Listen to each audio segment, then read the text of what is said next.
నేను కవిత చెప్పనా? ముందైతే చెప్పు, అది కవిత కాదో నేను చెప్తాను. మనం ఎవరినైనా కార్తో గుద్దేశామా? కిలోమీటర్ దూరంలో బండి ఎక్కడన్నా ఆపేవా ఏంటి? సార్ ఇక్కడ మన నల్లడవిలో ఒక బండి చూశాను. ఇక్కడ దెయ్యం ఉందని చెప్పారు కదా, అది ఎక్కడుంది? తలుపు తీయలేదు, నువ్వు లోపలికి ఎలా వచ్చావు? ప్రతి చోట దేవుడు ఉంటారని చెప్తుంటారు, మరి దెయ్యం ఉందని చెప్తున్నావు? ప్రతీకారం తీర్చుకోవడం సినిమాల్లోనే జరుగుతాయి, నిజ జీవితంలో అలా జరగదు.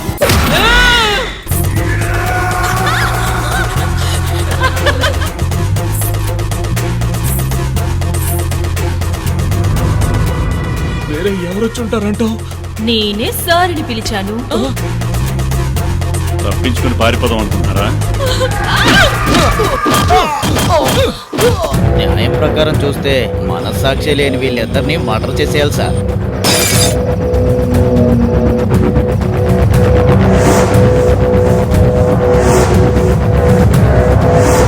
రూపాయి కట్టకపోయినా వీళ్ళకి కార్లు ఇస్తున్నారు చూడు, ఆ కారు కంపెనీ వాళ్ళు, దానికి ఫైనాన్స్ చేసే బ్యాంక్ వాళ్ళు ఉన్నారు కదా, వాళ్ళని చెప్పుతో కొట్టాలి.